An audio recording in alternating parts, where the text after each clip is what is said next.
नमस्कार दोस्तों, bloody vibes के आज के इस हैरान कर देने वाले बहुत ही ज़्यादा खौफनाक से अनोखे एपिसोड में हम लोग आप लोगों के सामने लेकर आ गए हैं एक पूरे की पूरे परिवार के साथ एक पिछले जन्म की वजह से घटी हुई ऐसी खतरनाक भूतिया घटना की कहानी कि आप लोगों को सुनकर विश्वास नहीं हो पाएगा। एक शैतान जो कि एक जन्म से किसी का पीछा कर रहा था, इस जन्म में आके सब कुछ बर्बाद करके रख दिया। आइए जिया की जुबानी जानते हैं कि ये घटना कब किसके साथ कहाँ पर डिटेल में कैसे घटी थी। सबसे पहले तो हमें जिनके साथ घटी थी उनके फैमिली के बारे में जानना चाहिए। ये एक फैमिली जिसमें 3 लोग रहा करते थे। ये जो घटना घटी थी 2013 में घटी थी कर्नाटका में। कर्नाटका में अमृता, उसकी बहन आयुषी और उसकी मम्मी पायल, ये तीनों अपनी ज़िंदगी अच्छी खासी बिता रहे थे क्योंकि जो इसके डैड थे ना वो आर्मी में थे और सरहद पे ही मतलब वो ख़त्म हो गए थे, शहीद हो गए थे। तो उसके बाद से ये तीनों अपनी लाइफ में अकेले ही थे। और जिसकी मम्मी थी पायल, जो अमृता की मम्मी, वो स्कूल में टीचर थी। तो इनका घर उनकी कमाई की वजह से ही चल रहा था। लेकिन तीनों अपनी लाइफ में अब धीरे धीरे करके मूव ऑन कर लिए थे 2013 के टाइम पे और अच्छे खासे खुश थे। तो क्या होता है कि 2013 में जो अमृता थी वो क्लास 10th पास कर चुकी थी और जो उसकी बहन आयुषी थी वो क्लास 9th में थी। लेकिन जब इनकी गर्मियों की छुट्टी लगती है तो अपने मम्मी से बोलती है कि हमें कहीं घूमने जाना चाहिए। तो मम्मी बोलती है कहाँ घूमने जाएंगे, और मेरे स्कूल का थोड़ा बहुत काम भी पेंडिंग है जो हम छुट्टी के टाइम पे चेक वेक करते हैं, वो सारी चीज़ें भी करनी होती है। छुट्टी नहीं मिल पाएगी ज़्यादा दिन के लिए, कहाँ जाएंगे घूमने के लिए। लेकिन अमृता अपने मम्मी से बार बार जिद करती है, बोलती है कि मम्मी प्लीज़ कहीं तो चलते हैं, बहुत दिन से कहीं गए नहीं हैं, 1-2 साल हो गए हैं और बहुत अजीब सा लगता है, घर पर ये साल भी बैठे रहेंगे तो मज़ा नहीं आएगा, कहीं तो नज़दीक ही घूमने चल लेते हैं। तो इसकी अमृता की मम्मी बोलती हैं अच्छा ठीक है चलो मैं कुछ दिन की छुट्टी ले लेती हूँ स्कूल से, उसके बाद अपन कहीं ना कहीं घूमने चलेंगे ही। तो ये इनकी मम्मी जो थी स्कूल से छुट्टी ले लेती है। उसके बाद ये लोग डिसाइड करते हैं कि हम लोग जो नरसिम्हा लक्ष्मी नारायण मंदिर है ना वहाँ पे घूमने के लिए जाएंगे, जो कि वहाँ पे ही है, उधर ही साइड है। तो ये लोग वहाँ पे डिसाइड करते हैं और वहाँ पे घूमने चले भी जाते हैं। मस्त जाते हैं, वहाँ पे नरसिम्हा भगवान के दर्शन करते हैं और वहाँ से दर्शन करके जब ये लोग वापस लौट रहे होते हैं ना तभी एक पंडित जी इनको रोकते हैं। तो ये लोग थोड़े से शॉक्ड हो जाते हैं कि ऐसा अचानक से क्यों रोक रहे हैं। तो इन जो पायल जी थी वो बोलती हैं कि क्या हुआ पंडित जी, आप हमें ऐसे रोक क्यों रहे हो। तो जो पंडित जी थे बोलते हैं कि बेटा तुम्हारे घर पे अभी कुछ टाइम में बहुत बड़ी विपदा आने वाली है। तो ये बोलती है कैसी विपदा, मैं समझ नहीं पा रही हूँ। तो पंडित जी बोलते हैं बेटा जो तुम्हारी ये छोटी बेटी है, ये जो दिखाई दे रही है, ये इसका जब बर्थडे आने वाला यानी कि जन्मदिन जब आने वाला है उस टाइम से उसकी ज़िंदगी में कुछ बहुत बुरा होने लगेगा और शायद उस वजह से उसकी मौत भी हो सकती है। ऐसा बोल दिए पंडित जी।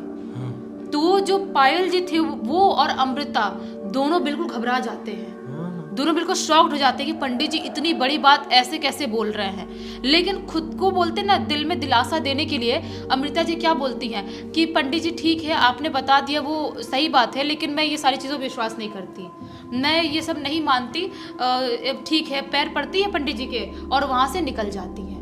और लेकिन उनके दिमाग में कहीं ना कहीं चल रहा था कि पंडित जी ने ऐसा क्यों बोले, अचानक से रोकना और ऐसे बोलना बहुत बड़ी बात होती है। लेकिन वो अपने घर आते ही ये लोग घूम घाम के और भी 1-2 जगह घूमने के लिए गए थे और उसके बाद अपने घर पे इनकी अच्छी खासी ज़िंदगी जा रही थी। बच्चे मस्त टीवी देखते थे, खेलते थे और अपने स्कूल का काम वाम करती थी। लेकिन ठीक 1 महीने बाद जो छोटी बेटी थी उनकी आयुषी, उसका बर्थडे आता है, उसके दोस्त लोग भी आते हैं, रिश्तेदार भी आते हैं, अच्छी तरह से उसका बर्थडे सेलिब्रेट किया जाता है। बर्थडे सेलिब्रेट तो हो जाता है और काफ़ी अमृता जी खुश भी थी कि पंडित जी ने बोलते बर्थडे का टाइम कुछ होगा, लेकिन अभी तक हुआ नहीं है। मस्त शाम के टाइम में केक वेक कटता है, सब लोग बच्चे लोग जो आए थे खाते पीते हैं, उसके बाद सब लोग अपने अपने घर चले जाते हैं। लेकिन रात के टाइम में आयुषी सोती है और सोने की आधी रात का जैसे टाइम होता है ना वैसे ही वो चीख के उठती है। तो अमृता और जो पायल जी थे दोनों घबरा जाते हैं कि ऐसा क्यों चीख के उठी। जाते हैं, पायल जी बोलती है क्या हुआ बेटा, क्या हुआ, मतलब तुझे क्या हो गया, बोल बोल। लेकिन आयुषी कुछ बोल नहीं रही थी, बहुत ही ज़्यादा घबराई हुई दिखाई दे रही थी, बहुत ज़्यादा, जैसे कि उसने कुछ ऐसा देख ली है जो उसे नहीं देखना चाहिए था। बहुत घबराई हुई थी। लेकिन जब पायल जी चेक करती हैं आयुषी की बॉडी को ऐसे, तो क्या पाती हैं, उससे बहुत ज़्यादा हाई फीवर है, बहुत ज़्यादा। उसकी पूरी बॉडी एकदम जल रही है, इतना ज़्यादा फीवर है। वो टेंशन में जाती हैं, जो घर पे मेडिसिन रखा हुआ था वो लाती हैं, उसे कैसे कैसे करके टेका देकर उठाती हैं और उसे मेडिसिन खिला देती हैं। और अब वेट करने लगती है कि सुबह का टाइम हो तो मैं कोई हॉस्पिटल लेके जाऊं और इसका इलाज करवाऊं। तो क्या होता है, पूरी रात अमृता तो सो जाती है, लेकिन पायल जी अपनी बेटी का टेंशन में सो नहीं पाती हैं। उन्हें बार बार उनके दिमाग में वही वही फ्लैशबैक आ रहा था कि पंडित जी ने बोले थे बर्थडे के टाइम पे बेटी की तबीयत खराब होगी और उसके बाद उसकी जिंदगी में कुछ बहुत बुरा होने वाला है। उनके दिमाग में ये चल रहा था पीछे पीछे, लेकिन वो कुछ ज्यादा ना सोचते हुए रात भर बैठे बैठे आयुषी को देखते हुए निकाल देती हैं। जब सुबह का टाइम होता है, सुबह के टाइम में आयुषी को एक अच्छा हॉस्पिटल था उनके घर के पास में ही, वहाँ पे लेके जाया जाता है। वहाँ पे लेके जाते हैं, डॉक्टर ने देखा तो बोला बहुत ज़्यादा हाई फीवर है, और इतना फीवर होने के बाद आपको रात में ही लाना चाहिए था, आप सुबह तक का वेट क्यों किए। जो डॉक्टर थे उसको हॉस्पिटल में एडमिट कर देते हैं, क्योंकि घर से ट्रीटमेंट करना पॉसिबल नहीं था, बहुत तबीयत खराब थी। उसके बाद वहाँ पे एडमिट हो गई थी, उसका इलाज चल रहा है, बहुत ट्रीटमेंट चल रहा है, लेकिन आयुषी की तबीयत में बिल्कुल भी फर्क नहीं आ रहा है, बिल्कुल ही फर्क नहीं आ रहा है। आज 5 दिन हो जाते हैं, 5 दिन से आयुषी उस हॉस्पिटल में ही एडमिट थी, लेकिन उसकी तबीयत बिल्कुल भी ठीक नहीं हो रही थी। तो पायल जी थी, वो अमृता, दोनों टेंशन में आते कि हम करें तो करें क्या, ये हॉस्पिटल से डिस्चार्ज कर ले क्या, कोई और हॉस्पिटल में जाए, कुछ समझ में नहीं आता है। ये लोग फाइनली अब इस मोड़ पे आते हैं कि हम लोग इस हॉस्पिटल से इसको ले जाएंगे, कुछ दिन घर पे रख के ट्रीटमेंट करने की कोशिश करेंगे, शायद हो सकता है घर का माहौल देखेगी तो ठीक हो जाएगी। इसको आयुषी को घर लाया जाता है, लेकिन जैसे ही उसको घर लाते हैं उसके बाद से उसकी ज़िंदगी में कुछ बहुत बुरा होना स्टार्ट हो जाता है। आयुषी को जिस रात घर लाए थे ना, उस दिन से ही आयुषी कुछ अलग सा रिएक्ट करने लगी थी, बिल्कुल ही अलग सा। उसका फीवर उवर तो थोड़ा बहुत नॉर्मल हो गया था, लेकिन ना बहुत कमज़ोर हो गई थी, कुछ अलग सा रिएक्ट करना, बिल्कुल चिड़चिड़ाने लगी थी, बिना मतलब के पायल जी को, अमृता को, दोनों को गाली देने लगती थी, और बिल्कुल बोलते ना पागल जैसी हरकत करने लगी थी। ये लोग समझ नहीं पाते कि चलो तबीयत खराब है वो तो समझ में आता है, लेकिन ये ऐसी हरकत क्यों कर रही है। पायल जिसको बहुत समझाने की कोशिश करती हैं, बोलती हैं बेटा ऐसा मत कर, लेकिन वो अचानक चिल्ला देती थी बहुत ज़ोर से, जो भी मिलता तो उठा के उनको मार देती थी। तो अब ये लोग परेशान रहने लगे थे, उसको अब ये लोग अलग रूम में सुलाने लगे थे, और ये दोनों अलग रूम में सोते थे, क्योंकि रात में कभी भी वो ना बिल्कुल आक्रामक हो जाती थी। तभी क्या होता है कि जिस दिन ये हॉस्पिटल से आई थी ना, उसी दिन रात में ये सोई हुई थी, आराम से सोई हुई थी आयुषी अपने कमरे में, अचानक से रात में चीखने चिल्लाने की आयुषी कमरे से आवाज़ सुनाई देती है। तो अमृता और पायल जी घबरा जाती हैं, भागते उसके कमरे में जाते हैं। उसके कमरे में जाते तो क्या पाते हैं कि वो ज़ोर ज़ोर से अपना सिर दीवार पे मार रही है, बहुत ज़ोर ज़ोर से। अपने कपड़े वपड़े पूरे फाड़ दी है, पूरा यहाँ से खून निकाल दी है, सिर से खून बह रहा है, और बहुत ज़ोर ज़ोर से चिल्ला रही है, बहुत ज़ोर ज़ोर से। जो उसके बेड है उस उथल पुथल मच गया है, बेड कहीं और सरक के चला गया है, एकदम ही घर की जो हालत थी ना बहुत बुरी हो गई थी। उसको पकड़ते हैं ये लोग, और उसके बाद उसको कैसे कैसे बेड में बांध देते हैं, क्योंकि ये लोग समझ नहीं पाते कि ये पागल जैसे हरकत क्यों कर रही है। बीमार ही है वो तो समझ में आ रहा है, इनको बिल्कुल नहीं समझ में आता कि ये पोजेस है या बीमार है उसकी वजह से कर रही है, क्या कर रही है कुछ नहीं पता। तो उसको बांधते हैं, और उसकी मम्मी जो होती है पायल जी, उसके ऊपर पानी वानी छिड़कती है, उसको होश में लाने की कोशिश करती हैं, और जब थोड़ी सी लगता है कि होश में आई है तो पूछती हैं कि क्या हुआ बेटा, तू ऐसा क्यों कर रही है, क्या दिक्कत है तुझे लाइफ में।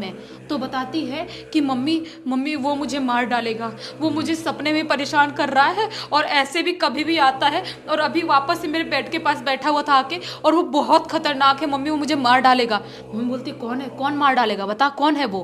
बोलती मम्मी पता नहीं, वो कुछ अजीब सा है, उसका सिर नहीं है, लेकिन वो जहाँ तक समझ में आ रहा है इंसान ही है, इंसान जैसे हाथ पैर है लेकिन उसका सिर नहीं है, और हाथ में कुछ कुल्हाड़ी टाइप कुछ रखता है, और मेरे पीछे दौड़ता है, और सपने में तो कई बार उसने मेरा गला तक काट दिया है। तो मम्मी घबरा जाती हैं, ये कौन से सपने दिखाई दे रहे हैं और किसके बारे में ये बात कर रही है। लेकिन जहाँ तक था मम्मी को समझ में आ गया था कि अब ये ट्रीटमेंट करवाने से ठीक नहीं होगी, कुछ ना कुछ तो इसका अलग से इलाज करवाना पड़ेगा। जो एक दो उनकी दोस्त थी उनसे और अपनी बहन से बात करती हैं, बोलती हैं कि ये हालत हो गई है। रात में बहन को फ़ोन करती हैं तो बहन बोलती है क्या कर रही है तू, इतने टाइम तक अपने बेटी को तो घर पे रखी है, दवाई करवा रही, दवाई से ठीक नहीं हो रही, तो कम से कम कहीं तो किसी को दिखाना चाहिए, बाबा तांत्रिक को या किसी पंडित को, कहीं तो दिखाना चाहिए तुझे। तो बोलती हैं पायल जी कि पता नहीं, मैं कुछ सोच नहीं पा रही, समझ नहीं पा रही, तबीयत खराब की वजह से इसकी मेरा दिमाग काम नहीं कर रहा था।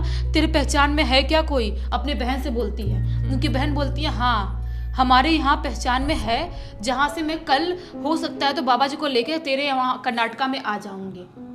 तो ऐसा ही होता है, रात में बात करती है अपनी बहन से, दूसरे दिन सुबह ही उनकी बहन एक बाबा जी को यहाँ पे इनके घर पे लेके आ जाते हैं। इनके घर पे लेके आते हैं, बाबा जी देखते से ही बोल देते हैं कि इस लड़की के ऊपर बहुत ही भयानक शैतान का साया है, बहुत ही भयानक, वो कोई नॉर्मल लेवल का नहीं है। वो बात करने की कोशिश कर रहे थे आयुषी से, तो बात करने समझ में आ रहा था बाबा जी को कि जो शैतान है ना वो कैसे भी करके इसका जान लेना चाहता है। इसका कारण क्या था? इसका कारण क्या था वो आगे पता चलेगा। तो क्या था कि बाबा जी बहुत पूछने की कोशिश करते हैं, आयुषी से बात करते हैं, तो आयुषी बताती है कि सपने में ये सारी चीज़ें दिखाई देती है, सारी चीज़ें जो मम्मी को बताई थी बाबा जी को बताती है। तो उसके बाद बाबा जी बोलते हैं कि इसके पीछे मनकप्या शैतान लग चुका है। मनकप्या बहुत ही खतरनाक लेवल का होता है, एक बार किसी के पीछे पड़ जाए तो वो इंसान जिंदा नहीं बचता है। बाबा जी बोलते हैं कि बहुत बड़ा पूजा अनुष्ठान रखना पड़ेगा, बहुत बड़े लेवल पे, ऐसे इसको ठीक करना मुश्किल है बहुत ज़्यादा ही। तो ये लोग बोलते हैं कि कैसे ठीक करेंगे, क्या आप जो भी पूजा अनुष्ठान करना है जो भी करना आप करो, हमें कोई दिक्कत नहीं, जितना पैसा लग रहा है जो करना है बनेगा वो करो आप। तो पंडित जी बोलते हैं कि हमें आज से 6 दिन बाद दुर्गा जी का एक बहुत बड़ा पूजा रखना पड़ेगा आपके घर पे। तो ये लोग बोलते हैं ठीक है, लेकिन बाबा जी बोलते हैं वो 6 दिन आपके लिए बहुत मुश्किल गुजरने वाला है, बहुत मुश्किल। वो 6 दिन से पहले आपके साथ कुछ भी हो सकता है या आपके बेटी के साथ कुछ भी हो सकता है, क्योंकि उससे अभी तक पता तो चल गया होगा कि इस घर में पूजा पाठ करवाने वाले हैं, और उसे पता चल गया होगा तो वो इतनी आसानी से छोड़ेगा नहीं। तो क्या होता है, पंडित जी बोलते हैं थोड़ा बहुत झाड़ फूक के चले जाते हैं वहाँ से। लेकिन ये जो आज की रात थी ना, इनके लिए बहुत ज़्यादा मुश्किल थी, बहुत ज़्यादा, क्योंकि आयुषी की हालत इतनी ज़्यादा ख़राब हो गई थी कि इसको काबू करना बहुत मुश्किल हो गया था। उसको उन लोगों को बांध के रखना पड़ता था, इतना मुश्किल हो गया था। अब ये लोग समझ नहीं पाते कि बांध के रखेंगे, खा पी कुछ नहीं दे, क्या करें हमको समझ में नहीं आ रहा है। तो ये लोग वापस से वो जो बाबा थे उनको फ़ोन करते हैं, दूसरे दिन वापस से बुलाते हैं कि हमको समझ में नहीं आ रहा 6 दिन तक कैसे इसको हम कंट्रोल करें, आप कुछ करो। तो बाबा जी बोलते हैं इसके साथ पास्ट लाइफ रिग्रेशन करना पड़ेगा, यानी कि इसके पिछले जन्म में जाना पड़ेगा, पिछले जन्म को जाके समझना पड़ेगा कि क्या हुआ था ऐसा, क्या हुआ था ऐसा। क्योंकि बाबा जी जहाँ तक समझ पा रहे थे ये जो घटना इस वक्त घट रही है, जो कांड हो रहा है, वो इस जन्म से जुड़ा हुआ नहीं लग रहा है। तो ये लोग बोलते हैं बाबा जी आपको जो भी करना है, जैसे भी करना है आप करो, हमें कोई फर्क नहीं पड़ता है। तो बाबा जी अपने उस अनुष्ठान में लग जाते हैं जो उनको करना था, पिछले जन्म के बारे में जानना था, उसमें लगते हैं, और उसके बाद इनके सामने ही उसके साथ वो प्रोसेस करना स्टार्ट करते हैं। तो क्या पता चलता है कि पिछले जन्म में ये जो आयुषी थी ना, एक छोटी सी बच्ची थी, जब 5 साल की इसकी उम्र थी, उस टाइम पे क्या होता है कि ये कहीं बाहर से स्कूल से पढ़ाई करके आ रही थी। उस टाइम पे उससे ना एक आदमी था जिसकी उम्र यही 40-45 साल की होगी। वो आदमी इसको किडनैप करने की कोशिश करने लगता है, इसके साथ कुछ गलत करने की कोशिश करने लगता है, लेकिन ये बहुत चीखती चिल्लाती है, जिसकी वजह से गाँव वाले लोग और वहाँ के आसपास के लोग इकट्ठे हो जाते हैं, और इकट्ठे होके उसको मारते मारते उसको यहाँ से ख़त्म करके मार डालते हैं, यहाँ से। लेकिन जब वो मरा था ना, उस टाइम पे उसके दिमाग में सिर्फ यही चल रहा था कि इस लड़की को नहीं छोड़ूंगा, जो भी हो जाए इस लड़की को नहीं छोड़ूंगा।